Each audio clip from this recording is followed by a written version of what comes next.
大家好，我是小敏。今天做西葫芦牛肉馅饺子，先和面吧。面粉400克，加盐2克，冷水240毫升。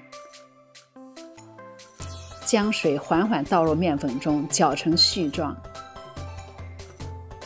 揉成团，静置待用。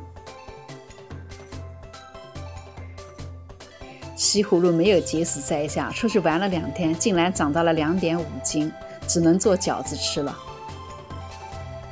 先将西葫芦爆丝，然后撒15克盐，腌制片刻。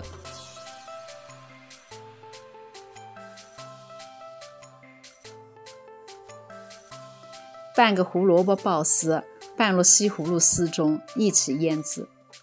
准备半个圆葱切碎。低温炸1小撮花椒，出香味后捞出花椒粒，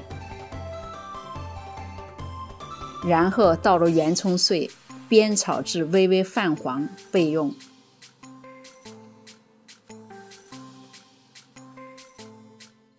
牛肉馅250克，放入1/4茶勺生姜粉，1/4茶勺黑胡椒粉，1/4茶勺西山香粉，生抽1勺，蚝油半勺，搅匀。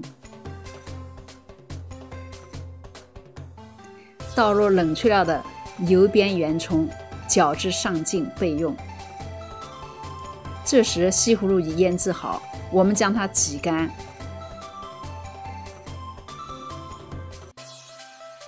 再粗切几刀。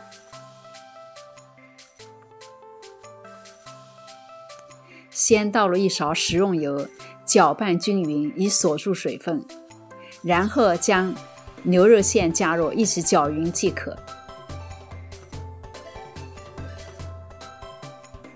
案板撒上干面粉，取出面团揉光滑，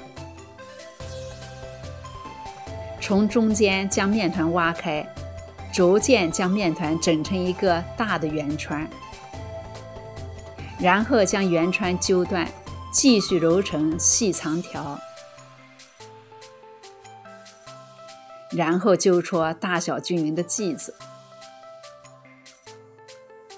将剂子进一步整整形，即可擀饺子皮了。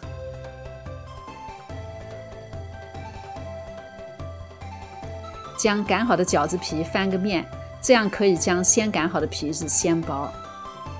将馅放入饺子皮中，从中间捏起皮子，然后用2手虎口从外往中间捏合饺子皮。再包一个看看。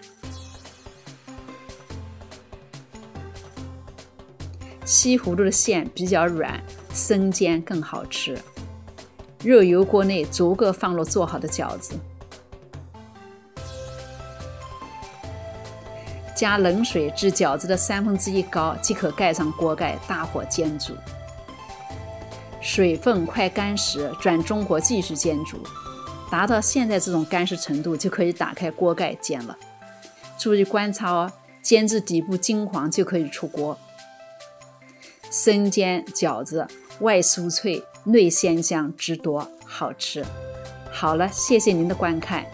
喜欢我视频的朋友就请关注和转发吧，谢谢您的支持。